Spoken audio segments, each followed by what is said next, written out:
Controversial opinion, but I think that most influencers are going to end up going broke. Expensive lifestyles and diamond, huge brand deals, collaborations, traveling and touring around the world, buying expensive designers items like Gucci, Prada, Dior, and the likes are one of the perks of being a successful influencer.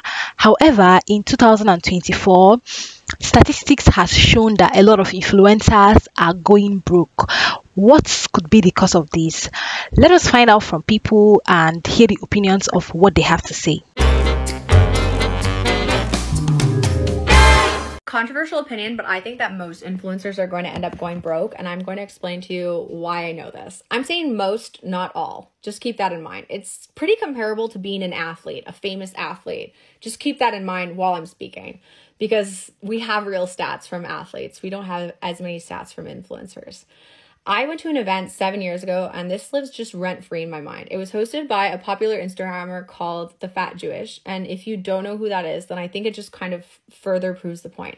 And at this event, he explained that what happens to famous people is one of two things. Either your platform is fleeting, so think like eventually in sports, like you retire or you might get an injury, but like think of for influencers like Vine, that what happened to Vine, or TikTok potentially getting banned in the US. The other thing is that you might be fleeting. Hey, you might get canceled. You might not want to do this forever. You might retire. Like you might not want to make YouTube videos for the next 30 years. So one of those two things can happen to you or will happen to you, which brings me into my second point. How many influencers do you know or athletes do you know that have really stayed relevant long term? It's a very small proportion of them, right? If you think of someone like in athletics that's still famous, they're probably doing something to keep themselves relevant. Like if we think of Shaq went and did like 1 billion different things to stay relevant. But that's not every athlete that you can think of. That's not every person that's ever been on a sports team. It's a very small number. And that's why I say I think most influencers will go broke. It ties into my third point. What did Shaq do differently that kept him relevant versus any other athlete? And how you as an influencer can do something different. The Fat Jewish at this event spoke about how it was so important to build other streams of income because he knew he wouldn't stay relevant forever, whether it was because of the platform shutting down or him just not wanting to do it. He built all these different income streams, which is something that Shaq did as well. Shaq owns like a bunch of restaurants and does all kinds of different things to keep that income coming.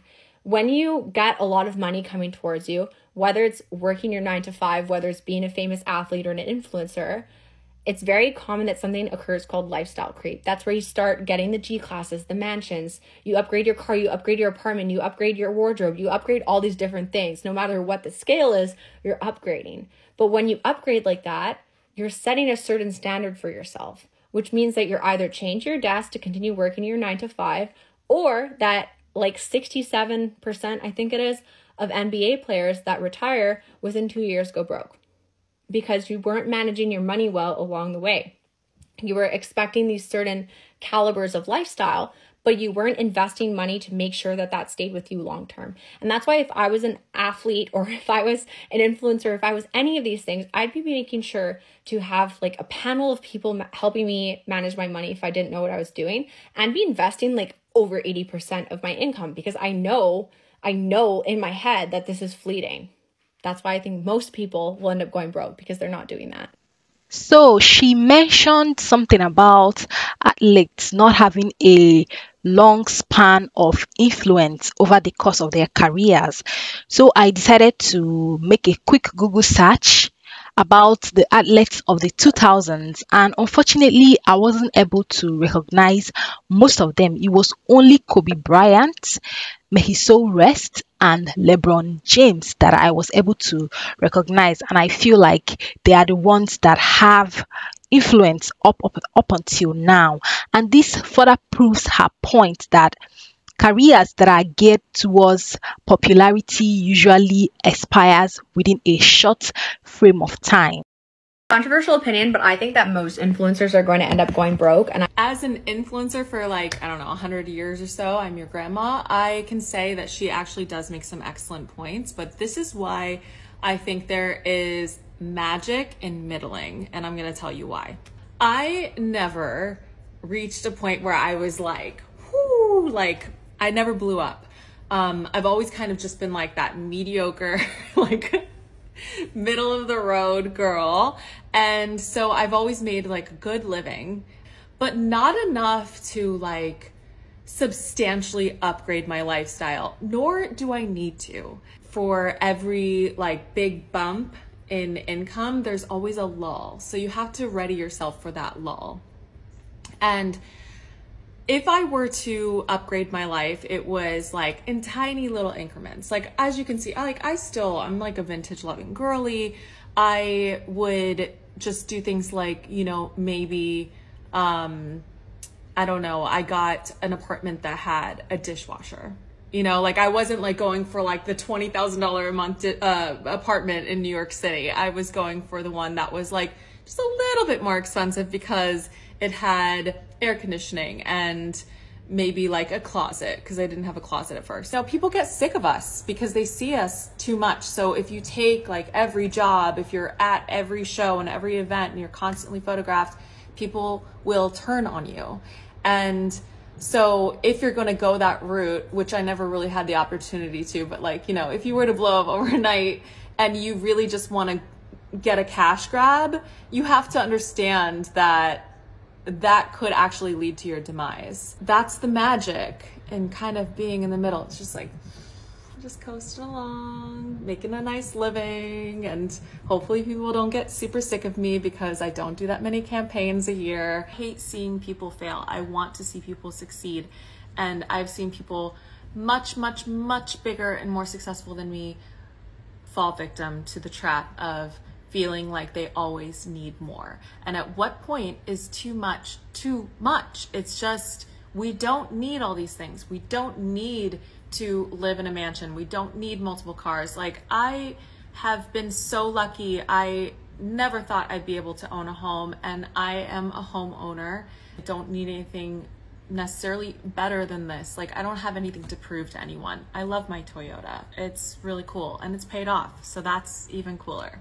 So if you are in this influencer business, content creation, whatever, just remember, you don't have to keep up with the Joneses. It's going to be a losing game, almost always. Love, your grandma Keiko. Influencers who, like, they'll have 1 million followers and they think they're the shit and they're so broke.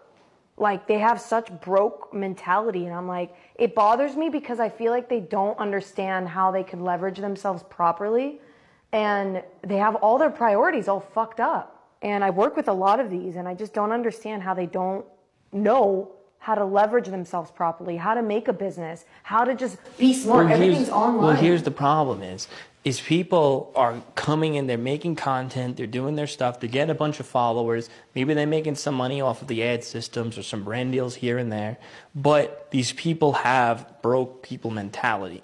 The nicest of terms to put it is that they never learned how to actually make money. They never learned what to do with their money. They don't. It's like people who win the lottery. They win the lottery, get a bunch of money, and almost all of them go. So what do they mean by broke people's mentality? Typically, I just feel like broke people's mentality is a mental state of mind where once you have a huge amount of money coming into your account, or you're getting huge checks from brand deals, you lose your entire sense of budgeting and financial management. And I think this is apparent with some influencers. They go on spending sprees, they buy expensive designer items, they go on traveling, lavishing the money, forgetting that with influencing, it has to do with popularity. Your popularity equals the amount of influence that you can have, and that equals the amount of money you can have, which unfortunately doesn't last for a very long period of time. It is not a career that is properly stable. So these influencers forget that they are supposed to invest in things that would go on long ways up until maybe when they are no longer that pop. So I feel like most influencers, not all, most influencers have that broke people's mentality, especially those ones that just started seeing money for the first time in their lives, they tend to splurge. And I'm not saying splurging is bad. Obviously, it isn't, but you have to be able to financially properly manage the amount of money coming into your account. There's a video on here with 180,000 likes, stitches are off, where she's saying that she thinks that most influencers will go broke. I think that's a big stretch and maybe a little bit of hateration, maybe a little bit of wishful thinking, but I think we see individual influencers come on here and make videos about how they've gone broke, and then we extrapolate out and say, well, every influencer must have made similar decisions with their money. And that's because you see them buying expensive things, splurging on vacations. But when it comes to influencers and their finances, it's all about what you don't see. One, a lot of influencers still work a 9 to 5. They don't talk about it because it's not glamorous. It doesn't align with that influencer lifestyle, but they have their jobs. Sometimes it's their old job they had before they blew up. Sometimes they start their own business and they're the face of it. And sometimes they're silent partners in other businesses. So you wouldn't know that they're part of it, but they are part of it and they are making money. Number 2 is that even though a lot of influencers aren't making as much money as you think, the really big ones are making like astronomical amounts of money. And when you have that amount of money coming in, you have a team, right? You have a manager, you have an accountant. And while those people aren't going to tell you how to invest your money, they will likely advise you that you need to find someone to do that. So a lot of influencers are buying properties. They're investing in the market. They, like I said, are partners in different businesses. But you wouldn't see that and they wouldn't talk about that. You can't compare influencer spending to your own spending because money makes money. If you invest $2,000 in an index fund, they invest $200,000 in that same index fund. You'll get the same rate of return, but they're getting more cash back for their money. So definitely don't try and keep up with an influencer's spending by looking at just what they might make from influencing alone, because 1, they might still have their day job, and 2, they have more cash to invest into money-making ventures. So will some influencers go broke? Of course. There's always going to be people that spend beyond their means. But you also have to think a lot of influencers built up a business. They're thinking business-minded, and even if they don't know the specifics, they will often find someone who can teach them how to do it. That's my thinking. Let's wait 30 years and see. 6 figures last year as a content creator, and this year it's been crickets. And it's a really humbling experience, and you know, I really strive to be really transparent.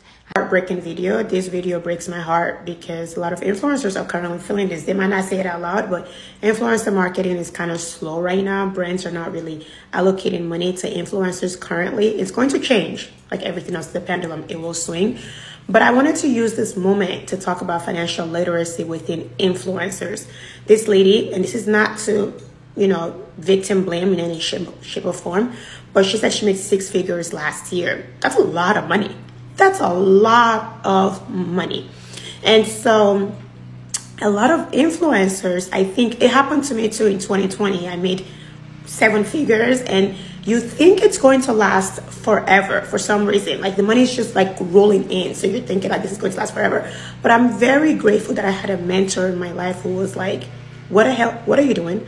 Why are you buying Gucci? Why are you buying Fendi? Why are you buying Prada? Why are you living in a high rise? Stop. Influencers in general lack financial literacy, you know, because I always say influencer marketing is like winning the lottery. If you're an influencer, you get maybe 2 good years, max 3 if you're lucky.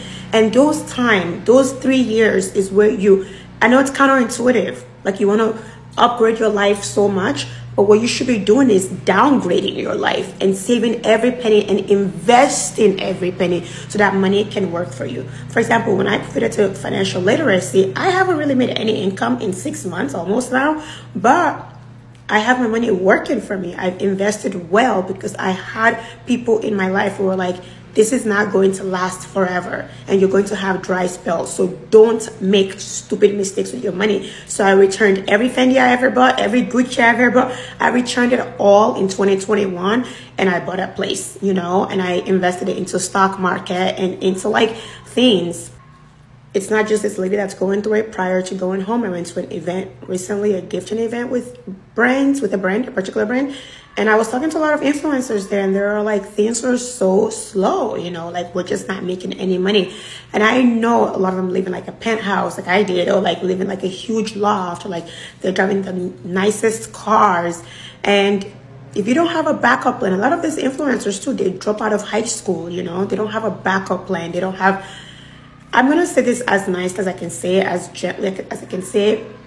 No matter how much you think a brand loves you, no matter how close you are to the PR girls, which you guys know that's how I built my brand, you're just a number to them. That's it. You're a number, and that number needs to convert.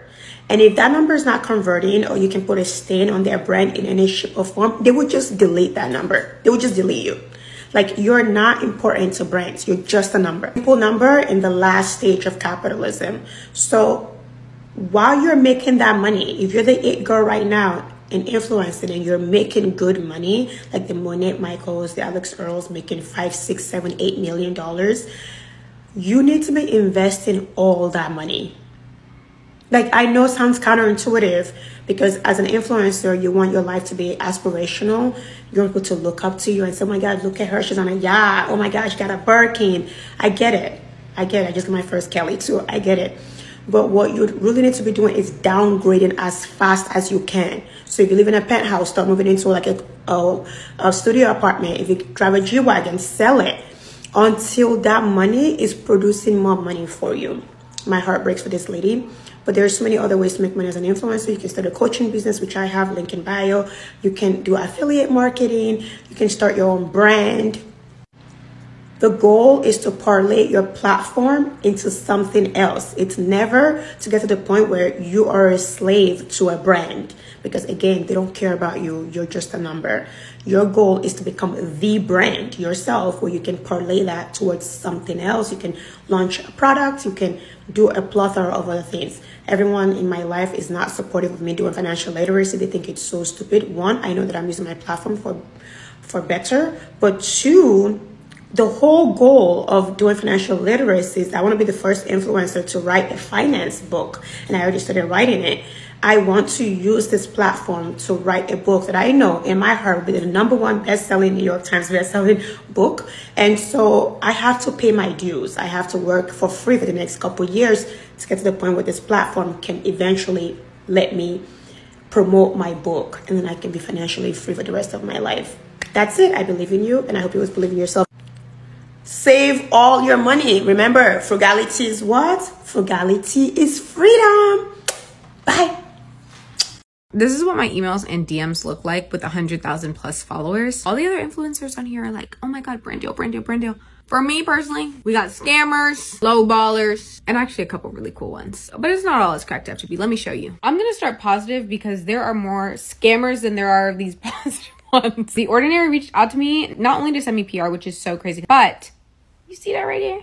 What are your rates? Love to hear it. This is a fun one. You guys know I love Say. They invited me to a masterclass. I'm like, ooh, let me go ahead and get my beat. And Tower 28, actually really excited about this one. And if you've messaged me and I have not responded, I'm so sorry, but this I'm working through. There's so many messages. A lot of commissions, TikTok shops, low balls. I don't accept them. 1099s. Taxes, I can't. Okay, Pretty Little Things scam. How do I know it's a scam? Great question. They all say the same thing. So if you look right there, it says a payment of $1,000. This is from ASOS, a payment of $1,000. One of the easiest ways to tell is the email. If it ends in Gmail, it's probably a scam. Also, if they're just throwing out numbers, they're not even, it's a scam. So if you've been wanting to be an influencer and you've been feeling discouraged and like, why does my email look like trash and everybody else has these brand deals that they're talking about? Most of it is trash. A lot of people are exaggerating. Watch out for the words like, I'm very picky. I know I've said it before as well, but like when most of it is trash, it's like you're literally like picky. Like you literally gotta pick through the trash. Don't feel bad. Don't feel bad. But with all that being said, I will see you tomorrow. Duh. Bye. I wanted to use Jackie Aina, a very popular influencer, as a case study. So she became very famous around 2014 to 2015. And over the years, she has garnered influence and been someone who who is smart. She has opened a lot of other businesses. I think one of her luxurious candle brand is known as Forever Mood, which she's been doing quite well with. And also she has a real estate business with her fiance.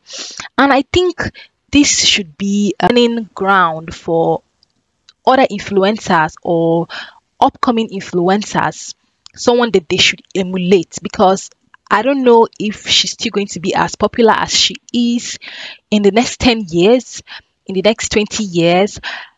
I don't know, but with the businesses that she has been building over the years, she'll be able to sustain her lifestyle. I feel like by now we've all seen that lady who moved her and her 3 kids to Houston to pursue her dream of being a social media influencer. She ended up running out of money and she had to call the police because it was freezing temperatures in Houston and she had nowhere to go with her kids. So a lot of people have made videos on it, but there's something that a lot of y'all have not said, and that's the fact that she is saying, I moved here at the beginning of the year to pursue my dreams, as if the beginning of the year was not 3 weeks ago. Like, it's literally like the 19th. Like, what's they say? It is the 19th. So if you moved at the beginning of the year, January 1st, that was literally less than 3 weeks ago and you're already out of money. Like, what were you doing? And then she says that, you know, she is trying to raise money to either go back or to get an apartment.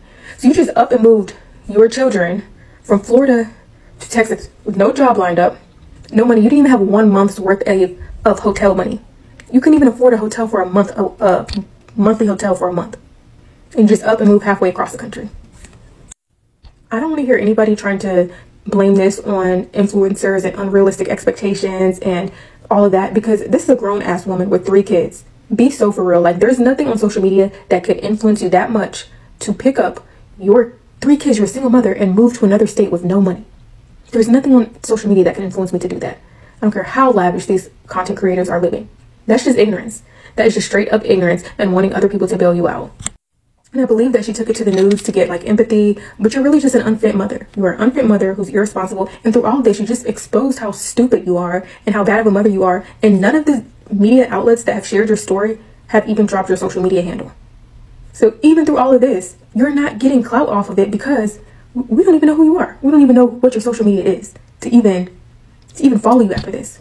Girl, I hope that she makes it back to Tallahassee safely. But I feel like CPS should definitely note this in her case file, in her chart or something. This girl got on here and was talking about how influencers are going to be broke soon.